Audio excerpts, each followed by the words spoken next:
La vision, c'est vraiment que ce soit une cohérence d'efforts, de résilience, de convergence. Bienvenue pour le tirage au sort du Trophée du Futur 2025. S'ils peuvent partir d'ici avec des images plein la tête, avec un Equinox plein et qu'ils viennent les voir jouer, je trouve ça très très beau. On est aussi une bande de potes. Comme je le disais, la tension sera forte.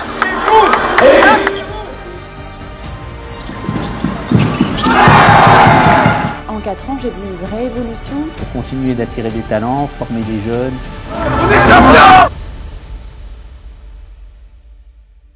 J'attends que ça, je dors plus.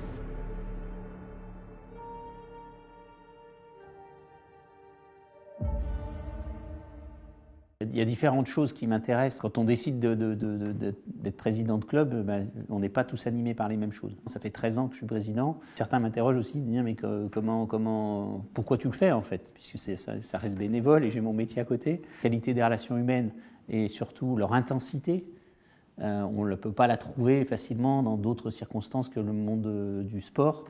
Et donc c'est vrai que moi j'aime à essayer d'influencer sur des signaux, déjà sur peut-être envoyer un message de constance dans l'effort et de régularité, une forme de résilience. Effectivement, avoir des relations privilégiées avec les coachs du centre de formation et puis aussi ceux du staff pro, je pense que c'est éminemment important parce que quand on fait les choses pour les autres, et c'est ce que je pense, enfin en tout cas moi je le fais pour la JL avant tout, mécaniquement, la chance et le luxe que ça donne, c'est de pouvoir ne pas se trahir. En étant soi-même, je me rends compte que ça attire des gens qui partagent un certain nombre de projets, qui du coup sont eux-mêmes aussi, parce que ça les libère. Et comme je disais tout à l'heure, en étant en mode confiance, ils ressentent, j'espère, cette confiance, parce qu'elle est réelle. Sinon, c'est que je fais mal mon job, et je ne le fais pas toujours bien sûr. La vision, c'est vraiment que ce soit une cohérence d'efforts, de résilience, de convergence.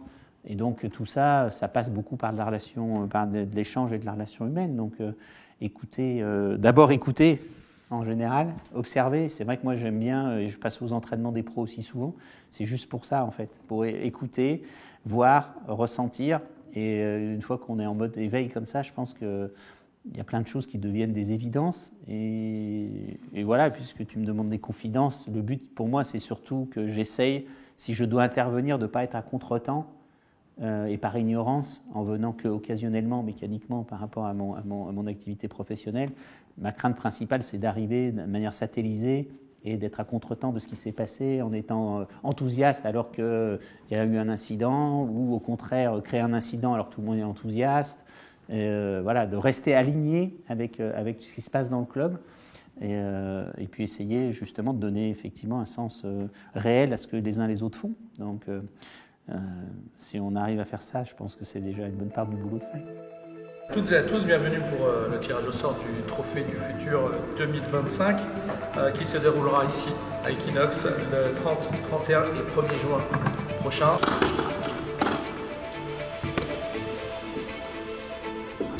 C'est pas un contre un le basket, donc ce sera aussi à toute l'équipe de faire le boulot pour pouvoir remporter ce match. Mais je pense que s'il y a une rencontre Monaco contre l'AGL Bourg, Monaco aura à cœur de se venger par rapport à l'année dernière, donc ça pourrait être intéressant. Bon, après, je pense que les 8 équipes sont 8 très belles équipes. Voilà, il va y avoir un haut niveau sur l'ensemble de cette compétition. Voilà, moi, j'avais pas forcément de pronostic. Tout le monde va arriver ici en étant ambitieux. Voilà, donc il va y avoir des très beaux matchs. Donc après, satisfait du tirage, moi je n'ai pas à être satisfait, j'ai juste des matchs à gagner. Le chemin sera long et semé d'embûches. Donc voilà, il n'y a pas de petite équipe, il n'y aura que des gros matchs. Pour faire le doublé, il faut battre tout le monde et il faut gagner des belles équipes pour être champion. Donc au boulot, au scouting et on a hâte. Défense. J'étais déjà très fier et président quand on a gagné la Coupe de France U17 à Paris.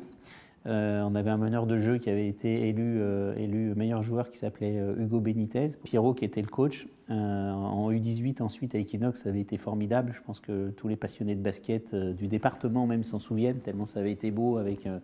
On avait joué contre Victor Wembanyama aussi ce jour-là, qui avait 15 ans. Il était surclassé, mais tous ces petits symboles qui sont tellement magnifiques. Bon, évidemment, Pierrot, c'est quelqu'un qui nous manque terriblement, et donc je pense que l'accomplissement et l'aboutissement d'avoir ensuite gagné le Trophée du Futur l'année dernière et le championnat cette année, la trace et la continuité du travail de Pierrot. Donc pour moi, qui suis quand même, je pense, un peu un enfant de la JL, ça fait plus de 40 ans que je traîne dans ce club, c'est un très beau symbole, parce que je sais comme c'est difficile d'aller chercher des titres. Je suis vraiment fier pour le club, et je pense que ça envoie un signal de continuité dans notre travail. Je le dis, on l'a mérité, et on est peut-être à l'aube en plus d'un triplé Trophée du Futur, championnat Trophée du Futur. Je ne sais pas si vous avez regardé dans les annales du basket si ça s'est déjà fait. Probablement que Cholet, peut-être dans la liste des clubs qui ont été capables de le faire, mais en tout cas, je suis sûr que c'est une rareté.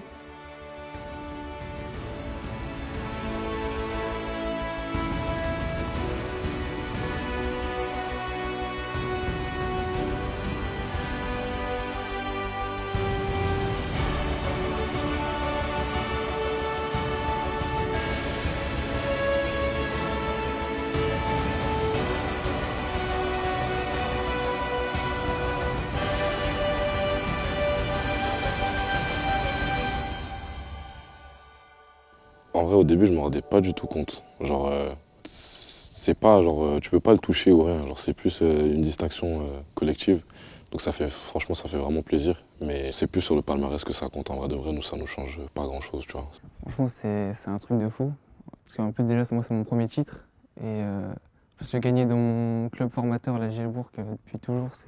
Franchement, c'est une sensation de fou, quoi. On a beau faire tout ce qu'on veut, gagner des trophées, c'est différent que de faire une très belle saison. 100% Chicken Street. Ouais, franchement, ça montre que c'est possible de partir, pas de bas, mais voilà, de jouer en section amateur et de monter au plus haut niveau, quoi. Enfin, je jouais en région toute ma vie, et je suis passé d'un coup en championnat de France, et là maintenant en espoir. Donc j'ai gravé les gestions petit à petit, donc ouais, ça montre que c'est possible, quoi. Donc je travaille ici depuis 4 ans. Je suis en train d'achever ma 4e saison en tant que préparatrice mentale du club. J'interviens à la demande des joueurs, c'est-à-dire que s'ils ont des besoins, des envies de travailler en préparation mentale, je me tiens à leur disposition. Donc la préparation mentale, elle propose de développer des connaissances et des compétences, mais aussi acquérir des outils qui permettent d'optimiser la performance, de faire en sorte que le mental ne soit pas un frein, voire que le mental soit une aide. Moi, je ne suis pas de ceux qui checkent, comme j'ai dit tout à l'heure, j'aime bien la confiance donnée aux gens. Donc, le meilleur moyen, je pense, de faire avancer les uns les autres, c'est de se sentir responsable. Quand je vois l'enthousiasme que ça suscite à l'intérieur du club, il n'y a aucune chance que ça pose problème en définitive, puisque ça va fonctionner. Puisqu'en fait, on a des gens qui sont engagés dans notre club, chacun dans leur job. Tout le monde a envie de participer à cet événement, encore plus avec le titre de champion de France, qui donne, j'allais dire, vraiment la cerise sur le gâteau et un symbole. C'est précieux de pouvoir organiser ce trophée-là alors qu'on est champion en titre. Donc j'espère surtout que ce sera un beau succès, que nos jeunes ne se mettront pas trop la pression non plus, qu'ils prendront que le positif de ce qui pourra leur être donné. Ce serait formidable et tellement mérité. Et puis je pense qu'on a vraiment un bassin de population dans l'agglo et dans le département d'équipes de basket où il se passe des choses. À Viria, à Saint-Rémy, à Césaria, à Saint-Jean-le-Vieux, à Bellegarde, etc. Donc il n'y a pas de raison que ces gens-là ne soient pas intéressés par ce qui peut se présenter en U21 au plus haut niveau. Donc je suis sûr que ce sera un bel événement et une belle fête. J'ai pas de doute, à ça. Je suis même impatient d'arriver à cette échéance. Le Trophée du Futur, collectivement, on l'a travaillé à 3 niveaux. La première question que je leur ai posée, c'était quels sont les pièges dans lesquels ils pourraient éventuellement tomber et comment les déjouer, ces pièges-là. Le deuxième point qu'on a vu ensemble, c'était l'activation. Et puis le troisième point, ce sont les valeurs de l'équipe. En groupe, les joueurs ont travaillé sur des valeurs qu'ils voulaient mettre en œuvre pour la préparation et le trophée en lui-même. Et donc, ils sont tombés d'accord sur 5 valeurs qui devraient les guider, je le répète, dans la préparation. Enfin, c'était important pour moi qu'il y ait aussi tout l'avant-tournoi, parce que comme ils ont été champions de France, c'était important qu'il puisse y avoir une espèce de scission entre ce trophée, enfin ce championnat remporté, et après basculer sur autre chose, sur un autre projet qu'est le trophée. Donc on a pu travailler sur des valeurs communes. Et si on arrive au Trophée du Futur avec le titre de champion de France, c'est sûr que ça rajoute encore une pression supplémentaire. Le fait que ce soit à la maison, ça fait beaucoup. Mais je pense très sincèrement que moi, je le vois comme une fête du basket et surtout des espoirs. Tous les samedis, ils jouent devant 30, 40 personnes.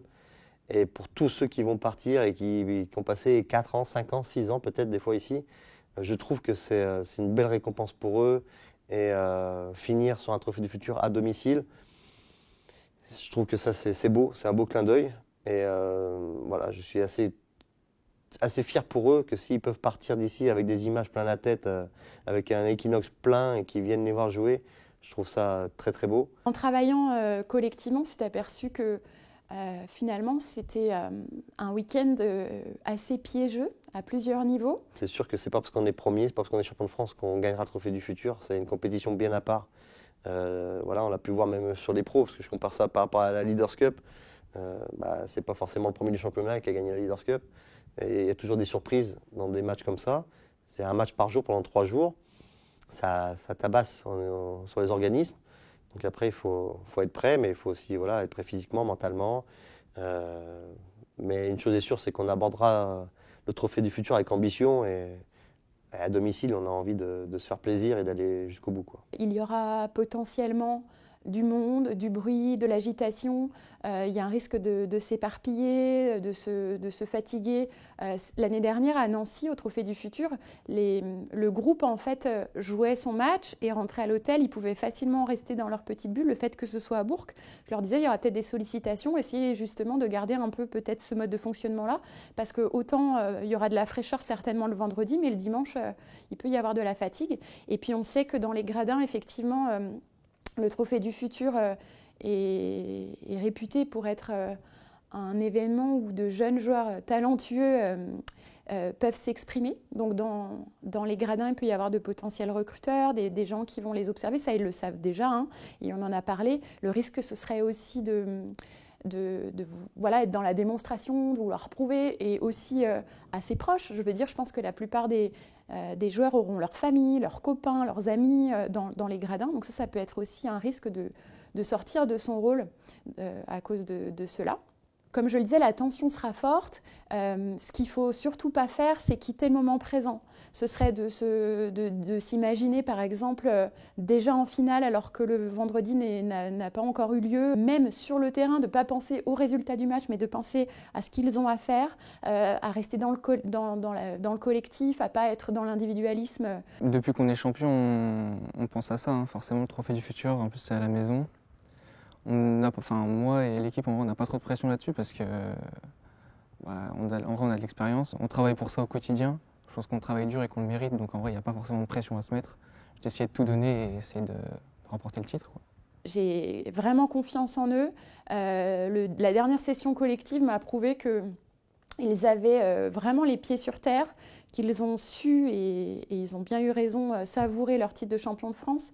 Mais je pense que le cap est passé, qu'ils ont maintenant, leurs regards sont tournés vers ce trophée et ils l'abordent avec humilité. Le fait qu'on ait pu en parler ensemble, qu'on ait pu aussi individuellement travailler avec certains joueurs pour que la pression ne les atteigne pas trop, qu'ils puissent profiter, performer, être vraiment dans cette démarche collective, qu'ils puissent tenir leur rôle. Tout ça, c'est en tout cas, je pense que c'est vu en amont. Après, on ne peut pas tout maîtriser, hein, advienne que pourra, mais ça a été pris en compte, ça a été discuté, ça a été réfléchi par eux. Donc j'espère que ça portera ses fruits. Si on regarde notre force, c'est le collectif. On a réussi à performer tous individuellement grâce à notre collectif. Donc en vrai, je pense que si on garde cet ADN-là, tout va bien se passer pour tout le monde et on verra bien. Et puis même si les stats réellement sont pas là, genre un coach il va voir ce que toi tu es capable d'apporter, autre que juste les stats, et puis voilà. Surtout qu'ils restent eux-mêmes en fait. C'est ça le mot d'encouragement. Qui ne changent rien. C'est difficile parce que là, ils vont être plus exposés qu'ils ne le sont d'habitude. Et là, je ne voudrais pas qu'ils soient différents. Voilà. S'ils font ce qu'ils savent faire, chacun dans sa place, comme ils l'ont fait tout au long de l'année, on aura une chance de succès qui est forcément importante. jamais de 100%, hein, évidemment, parce qu'il y a de très belles équipes. Il y a Strasbourg déjà en amuse-bouche. Et puis après, il y en aura d'autres, dont Cholet, Monaco, Le Mans, entre autres, qui sont des belles équipes. Le fait qu'il y ait un environnement avec un peu plus de monde ne les change pas, parce que c'est le collectif qui est leur force. Ils ont tous leur place. Et moi, ce que j'ai le plus admiré pendant cette saison, c'est leur capacité tellement différente les uns des autres.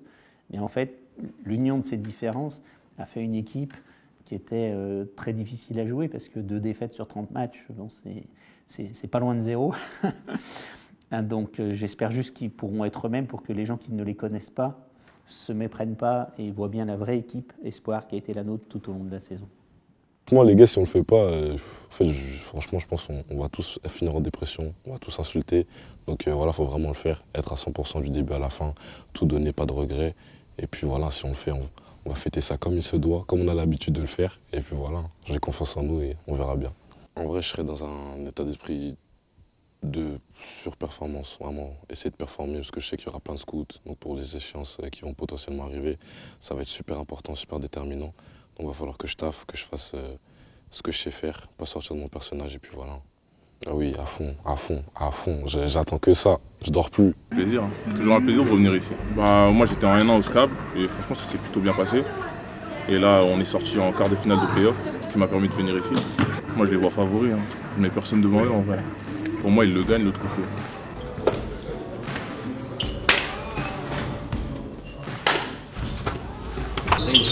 Et les gars, let's go, focus, ok. Les gars, Nico, il a tout dit, les gars, on est pris, ok, ils veulent nous faire la guerre, on va leur faire la guerre, les gars, ok. Plusieurs fois, on a eu la guerre. À la fin de cette année, les gars, on l'a toujours fait, ok. Les gars, c'est pas aujourd'hui qu'on va chier dessus, les gars. On va faire personne, les gars, let's go. Allez, les gars, vous en 40 minutes, allez!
Les gars, on a vu ce que c'était de jouer un match au Trophée du Futur à domicile, les gars. Demain, il y en a un autre, ok? C'était peut-être le pire match qu'on ait fait de la saison, les gars.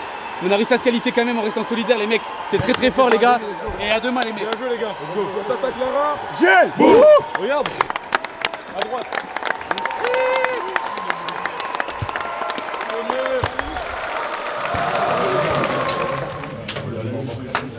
Bien mangé, bien dormi. Allez les gros. Ok. Bravo. Il est où, Léon? Il n'y a pas Léon. Bravo Léon. Merci Léon pour la qualité de demi. Ok. Bon. Avant toute chose, d'accord? Avant toute chose. C'est pas simple, d'accord? De rentrer comme ça à domicile, etc. On est habitué à jouer devant 30 personnes. Quand on a 2000, c'est un peu plus compliqué. C'est pas grave, d'accord? Moi, ce que je veux, d'accord? J'ai une demande à vous faire, vraiment, sur les jours qui arrivent là, et notamment déjà demain. C'est de prendre beaucoup plus de plaisir sur le terrain que ce qu'on prend. Parce que là, vous jouez avec le frein à main, avec le trouillomètre à zéro, avec la peur de perdre, d'accord? Et vous vous lâchez pas.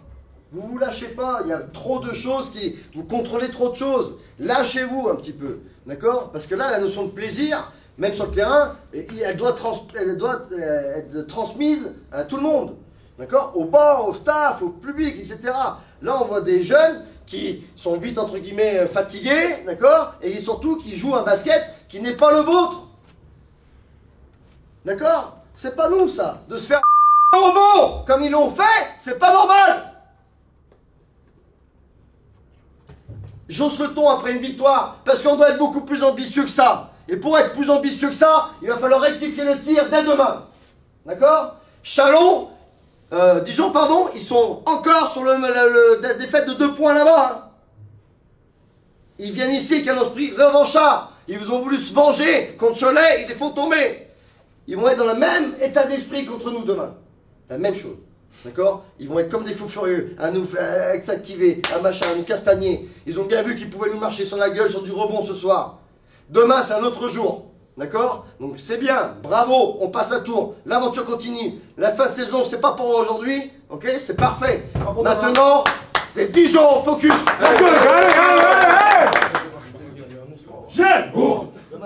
Il m'appartient d'être toujours dans la vision aussi à moyen et long terme des choses. Donc on a des choses qui se préparent. Ce qui est sûr, c'est que dans l'infrastructure qui est mise à disposition, on voit que tout ça paye en fait. Voilà, nos U18 maintenant sont à proximité dans l'hébergement qui appartient au club. Ils ont des repas au 10-55 qui sont préparés sur mesure pour assurer de la diététique. On a mis un préparateur physique avec des volumes horaires supérieurs, ce qui se passait il y a quelques années, kiné, préparation mentale, ostéo. On a aussi une très belle complémentarité entre Mathieu Cassard et Nicolas Croisy. Donc on a cette dualité de fonctionnement U18, U21 et puis U21 professionnel aussi. Donc moi ce qui m'intéresse aussi c'est d'envoyer un message au-delà de l'évolution encore. Il y a forcément une volonté de continuité de résultats, mais la constance dans l'effort et la qualité de ce qu'on est capable de faire, un côté quand même relativement aussi sain, et de voir des jeunes qui justement sont dans l'excellence de leur sport, mais qui se comportent bien, ça me plaît. Et ça, je pense que c'est vraiment important d'être capable d'être un club qui envoie ces signaux-là dans un sport qu'on aime aussi, parce que justement les attitudes, elles sont quand même cadrées. Ça fait du bien, parce que je pense que d'une certaine manière, il y a un peu un rôle quand même un peu sociétal, et moi ça me plaît beaucoup que notre club contribue à envoyer ce genre de message. Donc c'est ça la continuité d'abord et le socle de ce qu'on doit être capable de faire pour continuer d'attirer des talents, former des jeunes, former des bons préparateurs physiques qui prennent plaisir, des bons kinés qui prennent plaisir, un staff qui prend plaisir, mais avec évidemment, comme je dis, on essaie que ce soit une famille, mais une famille de vainqueurs. Et des fois, une famille, il faut se dire les choses. Des fois, une famille, il faut prendre des décisions. Des fois, les choses sont difficiles. C'est pas parce qu'on est une famille qu'on pardonne tout, mais on essaye de garder cet esprit-là, mais avec un but quand même, c'est la performance, parce qu'il faut aller au bout, et donc il faut gagner. C'est pas le même plaisir quand même à la fin. En 4 ans, j'ai vu une vraie évolution, surtout que certains joueurs, pour le coup, sont là depuis 4 ans. Et donc, au début, quand je suis arrivée au club, c'est vrai que les joueurs étaient un peu étonnés, même un petit peu, pas réticents, mais un peu prudents par rapport à cette démarche. Tout simplement, je pense, parce qu'ils ne connaissaient pas très bien ce domaine, qu'ils ne me connaissaient pas personnellement. Et donc, au fil du temps, ils ont pu faire connaissance avec moi, voir que j'avais une approche assez concrète, assez simple, et que travailler sur son mental, c'était quelque chose à la fois d'important, de pas si périlleux, dangereux, et que ça pouvait les faire progresser. Et puis, il y a des joueurs qui ont même été, qui ont été demandeurs de plus. Et donc, pour certains, c'est un travail qui dure depuis un certain nombre d'années, qui est de plus en plus précis, de plus en plus subtil. Et je perçois des progrès dans le vocabulaire qu'ils sont capables d'employer, dans la compréhension des concepts de préparation mentale. Je vois que maintenant, on parle le même langage. Et puis, dans un premier temps, on était plus sur le travail de difficultés, gérer des difficultés. Et plus le temps avance, et plus on quitte ce travail-là pour aller vers plutôt de la force mentale, en fait. Aller dans comment être plus fort mentalement. Ouais, j'ai fait des séances avec Anaïs Scott de la prépa mentale pour parler de la confiance en soi. Je pense que c'est important dans le basket, ça fait quand même beaucoup de choses. En sachant qu'aussi à mon poste de jeu meneur arrière, c'est beaucoup sur la confiance. Donc ouais, j'ai fait des séances pour essayer de travailler ça. Ouais, comment bien aborder le match, comment rester concentré pendant un match, comment pas perdre de confiance quand on rate un tir ou qu'on fait une erreur. Au début, j'aimais pas du tout. Je trouve que ça servait à rien et tout, mais en vrai, ça aide franchement si tu utilises vraiment les outils qui sont mis à ta disposition. Franchement, ça aide de ouf. Il n'y a pas vraiment de différence entre la préparation mentale chez un jeune ou chez un adulte. Ce qui va faire la différence, en fait, c'est plutôt la jeunesse dans le domaine plutôt que la jeunesse en termes d'âge. Je travaille avec des enfants au cabinet, des enfants préparation mentale, des enfants très jeunes, qui ont par exemple 12 ans, mais qui ont déjà un an et demi de préparation mentale et qui vont être capables de mettre des mots sur des concepts, sur ce qu'ils ressentent, que certains adultes vont avoir du mal à faire. Donc, ce qui va faire la différence, c'est est-ce que ce domaine est pratiqué depuis un certain nombre de temps ou pas. Ce que je constate depuis que je travaille dans ce domaine, c'est qu'il y a une préparation mentale générale, c'est des concepts de base qui sont abordés dans un premier temps, et puis de la préparation mentale plus spécifique, et c'est exactement ce que j'ai pu faire durant cette saison avec la plupart des espoirs, c'est d'aller dans le détail, d'aller dans des choses comme la connaissance de soi, l'intelligence émotionnelle, mais je me permets de leur proposer des choses comme ça parce que ça fait finalement plusieurs années qu'ils travaillent dans ce domaine-là avec moi. En préparation mentale, on va aborder les notions de gestion du stress, gestion des émotions, concentration, activation, et puis il va y avoir toutes sortes d'outils, et notamment un outil que j'ai pu proposer au U18 dernièrement, c'est l'imagerie mentale. Donc l'imagerie mentale, c'est le fait d'imaginer une scène passée ou future dans le but de générer de la confiance, par exemple, ou de travailler la correction d'un geste technique, que ce soit en visualisation interne à la première personne ou en visualisation externe, se voir faire. Ça a vraiment un grand intérêt, c'est prouvé scientifiquement que ça va engendrer des émotions positives, parce qu'en fait le cerveau ne fait pas la différence entre ce qu'on imagine et ce qu'on vit réellement. Donc autant utiliser ça à son avantage, notamment avant un match par exemple, ou sur le banc, au moment de rentrer, on peut faire quelques visualisations comme ça pour être bien concentré, être bien mobilisé, être prêt mentalement. Donc l'activation, c'est le degré de mobilisation physique et mentale de l'organisme. Et il y a en soi 3 états d'activation. Le premier niveau, c'est la sous-activation. La sous-activation, ça correspond à un état d'esprit qui serait un petit peu mou, une certaine forme de nonchalance, de fatigue, de non-implication. Ensuite, il y a un niveau au-dessus, qui est le niveau que l'on appelle la zone de performance. Dans cette zone, le sportif va être performant, va être vigilant, assez fluide, ça va être plaisant pour lui. Ses réflexes vont s'exprimer parfaitement bien. Et puis, il y a un niveau supérieur qui est la suractivation. À ce niveau-là, on est un peu dans le trop plein d'énergie, trop plein d'émotions, trop plein de frustration. Et ça, c'est un niveau qui peut amener soit s'il y a trop de stress, des blocages, des doutes, des hésitations, et s'il y a trop d'agacement, d'énervement, on peut manquer de contrôle, on peut mal canaliser ses gestes, ses décisions. Et ça peut avoir un impact sur la performance. Et justement, on en a particulièrement parlé avec les joueurs parce que le niveau d'activation, il peut être individuel, mais il peut aussi être collectif. Et dans un tournoi comme le Trophée du Futur, on sait que le niveau d'activation sera assez élevé, dans le sens où ce sont des matchs coup près, il y aura beaucoup quand même d'adversité, de tension. En plus, c'est à domicile, donc ça, c'est positif, mais ça peut aussi amener un peu de pression, de vouloir bien faire devant son public, on va dire, devant les spectateurs de Bourg. Et c'est pour ça qu'on a travaillé sur cette notion pour que les joueurs puissent avoir conscience que, quoi qu'il en soit, ce sera un week-end intense et qu'il va falloir vraiment calmer le jeu à plusieurs reprises pour rester dans le moment présent, rester dans une fluidité et dans des décisions lucides, aussi lucides que possible. C'est simplement qu'en ayant joué au basket, je suis passionné de basket. Donc c'est vrai que dès que je peux, je viens voir jouer l'équipe Espoir.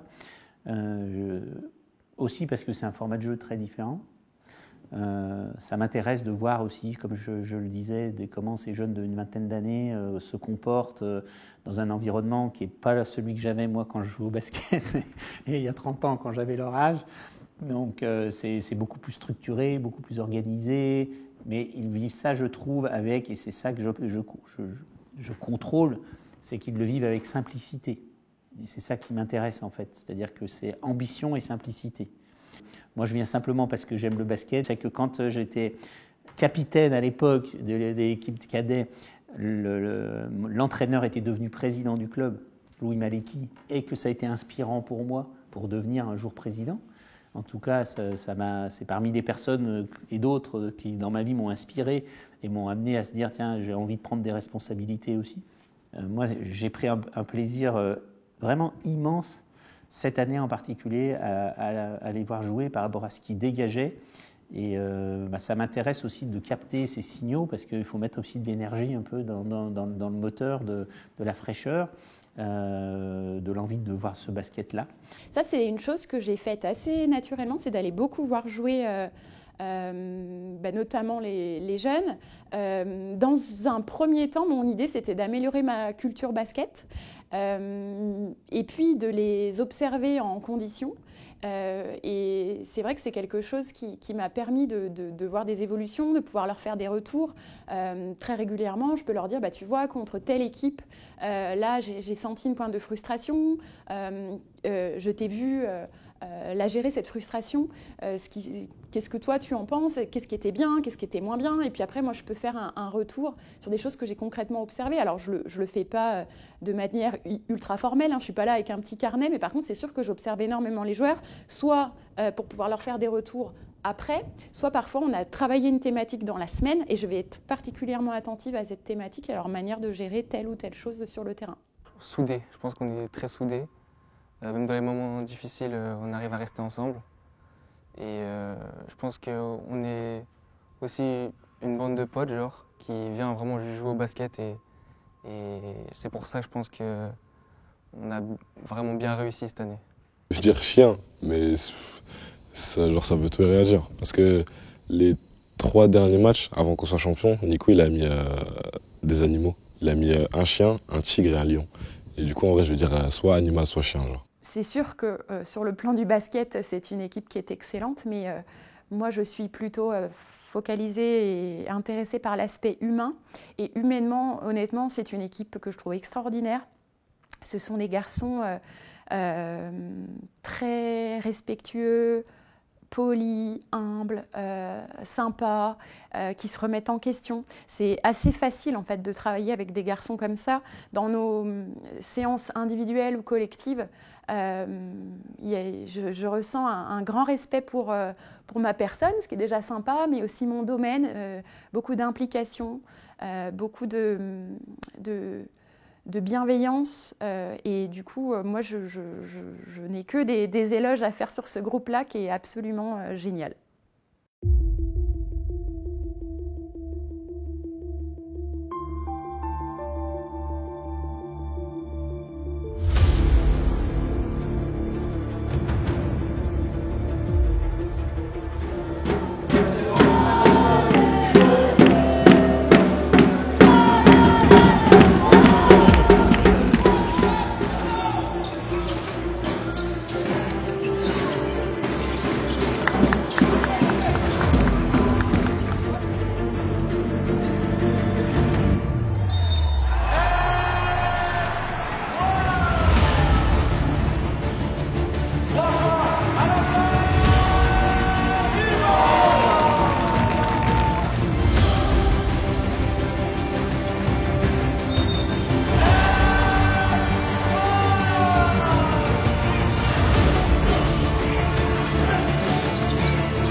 Je vais pas parler. Ouais!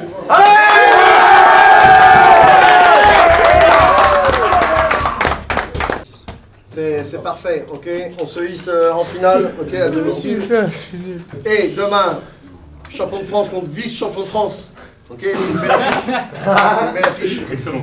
Les gros, il faut être focus, d'accord? Il n'y a pas moyen, d'accord, de qu'elle nous échappe, d'accord? Opération le doublé, c'est rester focus.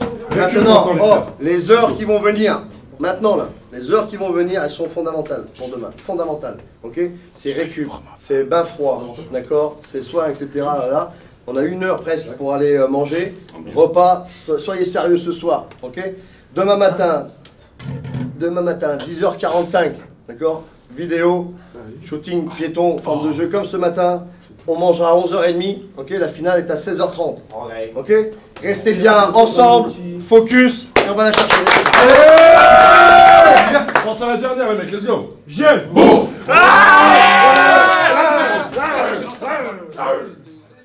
Je pense que la réussite, en tout cas la manière dont je l'analyse des U21 cette année, c'est vraiment la convergence en fait, des intentions qui est parfaite entre le staff, les joueurs, et chacun y trouve complètement sa place, ne cherche pas à prendre la place de l'autre, respecte l'autre, une hyper complémentarité à la qualité du travail qui a été fait, travail de recrutement, et puis à la qualité des hommes qui soient dans l'encadrement ou sur le terrain. Dans le staff aussi, évidemment, toute la structure qu'on a mis en place, hein, de kiné, préparation physique, mentale, etc. Toute cette convergence-là, aujourd'hui, on a pu, je pense, notre coach Nico a su en tirer la quintessence avec une équipe de jeunes qui est vraiment, qui est remarquable. Ouais, c'était notre dernier déplacement à Monaco. Là, c'est notre dernier match de saison régulière ensemble. Après, ça va être le trophée, c'est un autre format, genre. Donc, ouais, on en parle de ouf, surtout que on sait qu'après c'est fini, genre on va tous un peu partir dans notre coin, il y en a très peu qui restent ici. Donc on en parle un peu comme ça et je pense que ça nous motive aussi pour bien finir notre cursus à la JL et puis voilà. Parce que quand ça s'est, vous étiez au pôle ensemble? On était au pôle et même avant en sélection, avant on était ensemble. Sélection quoi? Départementale de l'Isère. Vraiment? Ouais, vraiment. On a gagné le tournoi des étés, on a battu le Rhône en finale. Rizaché, tout ça. On joue ensemble depuis U13. Ah, c'est ça, en fait on se connaît depuis tout petit. Lui c'est là qu'il arrive au club et après il est parti au Pôle Espoir donc on s'est perdu un peu de vue tout ça. Puis après, au centre de formation, voilà, ça fait 3-4 ans même qu'avec Leroy, on rejoue ensemble. Donc ouais, ça fait plaisir. On est potes aussi à côté, donc c'est... Grave mon gars, Lenny. Vraiment, vraie bonne relation. Un vrai frère. C'est grâce à mon père que j'ai commencé le basket. Je regardais ses matchs, etc. J'ai commencé dès le plus jeune âge grâce à lui. Ouais, il est là pour moi, hein, il est là pour me conseiller quand ça va pas. Il me donne des conseils après les matchs, avant les matchs. Même mentalement, il m'aide à aborder les matchs, etc. Donc clairement, il joue un grand rôle dans ma formation. Il a fini champion de France, la montée en pro en 2000. Et moi, je finis champion de France cette année. Donc on a tous les deux fini champion de France à la GL, donc c'est quand même une fierté. Puis ouais, j'espère que je pourrai remplir aussi Equinox et avoir une carrière aussi grande que lui. En vrai, là, le premier souvenir que j'ai, c'est quand il était plus pro. Il jouait à Pont-de-Cherlouis, je sais plus c'était en quel niveau. Mais à chaque fin de ses entraînements, genre, il me faisait des indives sur une moitié de terrain. Et c'est là où j'ai commencé à faire du basket un peu. Mais je crois que je faisais pas de basket encore à ce moment-là. Et en vrai, merci pour tout. Même la daronne aussi. Hein. Faut pas oublier, attention. La daronne, elle est pas trop dans le basket, mais merci à vous deux. Voilà, que de l'amour. Et puis j'espère aller plus loin, vous rendre encore plus fiers. Et puis voilà, vous mettre à l'abri si Dieu veut, on verra bien. Mon objectif là, sur la fin de saison, c'est forcément gagner le trophée du futur. Maintenant qu'on a été champion de France. Et après, sur les prochaines saisons, ce serait d'avoir un plus gros rôle en espoir, de devenir un leader dans l'équipe espoir à la JL. Et puis, si possible, plus tard, signer un contrat professionnel, ici ou ailleurs. Moi, je fais un BTS communication en distanciel. Je pense que c'est important de continuer les études parce que au basket, même dans le sport en général, il n'y a rien qui est garanti. C'est pas garanti que tu vas finir professionnel. Donc, c'est important de continuer les études. Et puis ça permet aussi de garder un équilibre entre la vie de sportif et la vie personnelle. Ça permet aussi de penser à autre chose, pas qu'au basket. L'année prochaine, normalement, je vais aux États-Unis. Je ne sais pas encore si c'est en D1 ou en JUCO. Normalement, ça devait être en D1, mais je ne sais pas encore. Et après, les prochaines années, ce serait de faire un cursus, on va dire, moyen là-bas, genre faire mes 4-5 années si je fais un an en JUCO. Et puis après, je ne sais pas, en vrai, on verra bien. Soit je continue là-bas, soit je reviens. On verra bien. L'ADN que Pierre Murtin a laissé dans le club et dans le centre de formation, c'est difficile de raconter, c'est difficile de mettre des mots quand même. Moi, j'ai joué avec lui, il m'a entraîné, il a entraîné mon épouse au basket, donc c'est une vieille histoire. C'était quelqu'un de complètement unique et à part, j'allais dire un peu en marge de plein de choses qui normalement animent ceux qui sont en charge de coacher une équipe ou de prendre des responsabilités. Il y a une forme de contradiction entre une hypersimplicité, gentillesse, bienveillance, et la manière dont justement en étant lui-même, vraiment, et en allant au plus profond justement de ces qualités-là, il amenait un groupe à surperformer alors que personne n'utilise vraiment ces méthodes-là. Les méthodes de coaching qui sont usuelles, elles sont beaucoup plus sous contrôle pardon, je résume et je simplifie, mais un peu la carotte, le bâton. Lui, c'est pas du tout ça. C'est vraiment la capacité de donner à une équipe un vrai sentiment d'appropriation et d'autonomie. Ce qu'il arrivait à dégager, c'était, je pense, il était tellement généreux vis-à-vis des autres que, en fait, ça permettait aux uns aux autres de vraiment être dans la quintessence de ce qu'ils étaient capables de faire, en fait. Et ça, c'est même pas transposable. Il l'avait en lui quand il était champion de France U18 avec notre équipe. Et j'étais heureux pour lui parce que j'ai senti que justement, quand on peut faire les choses en étant 100% soi-même et que ça se transpose et que ça transcende, parce qu'on jouait à l'époque, il y avait 2 joueurs sur 3 dans les équipes adverses qui faisaient une tête de plus que nous. Physiquement, ça n'avait rien à voir. Et pourtant, on a gagné de 50 points, la finale, je crois, un truc comme ça. En demi-finale, il y avait Mathieu Strazel qui jouait contre Hugo, qui avait mis 43 points, je crois, mais on a gagné quand même. Donc, c'était vraiment la force du collectif contre des individualités. Et alors, bien sûr, ça n'a pas fait d'eux, de tous, des professionnels de basket, mais par contre, l'aventure humaine qu'ils ont partagée, je pense, comme là cette année, c'est des aventures qui sont exceptionnelles et qui forgent toute une vie.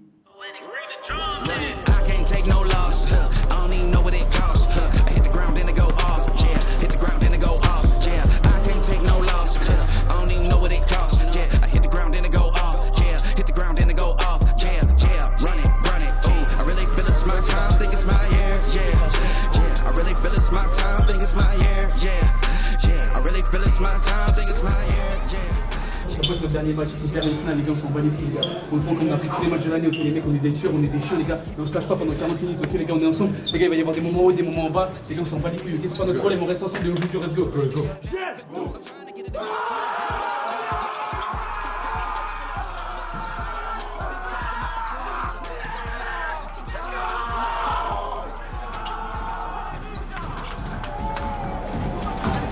Le numéro 13, Parfois Venga.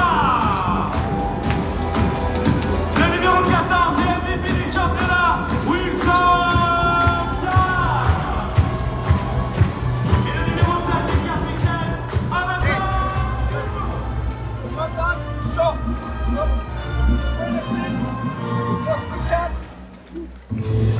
C'est compris. Wanda. Poste 4. Poste 9.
encore une année de plus et ça fait bien plaisir. Voilà.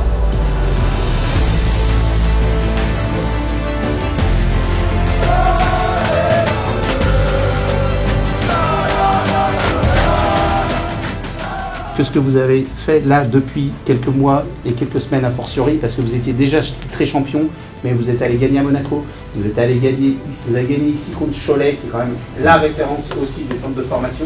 Donc messieurs, je voulais vous remercier du fond du cœur, parce que moi ça fait 40 ans que je suis dans ce club, ouais, Pépé et tout, ouais. Ça fait 40 ans que je suis dans ce club, 25 ans en finance, 13 ans président, et c'est avec des équipes comme vous que j'ai envie de continuer. En tout cas, un grand merci messieurs, c'était formidable, ce que vous avez donné fait chaud au cœur. Ah.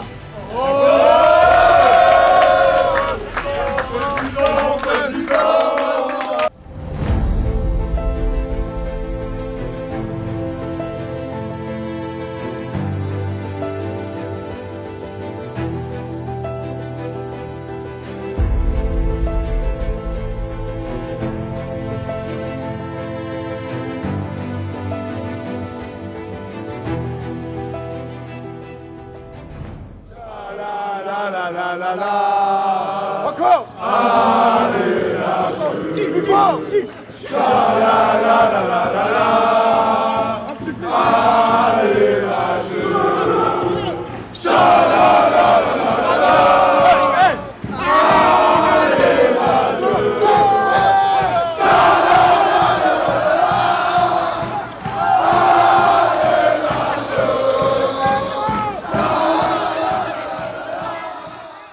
Ça va être filmé ça?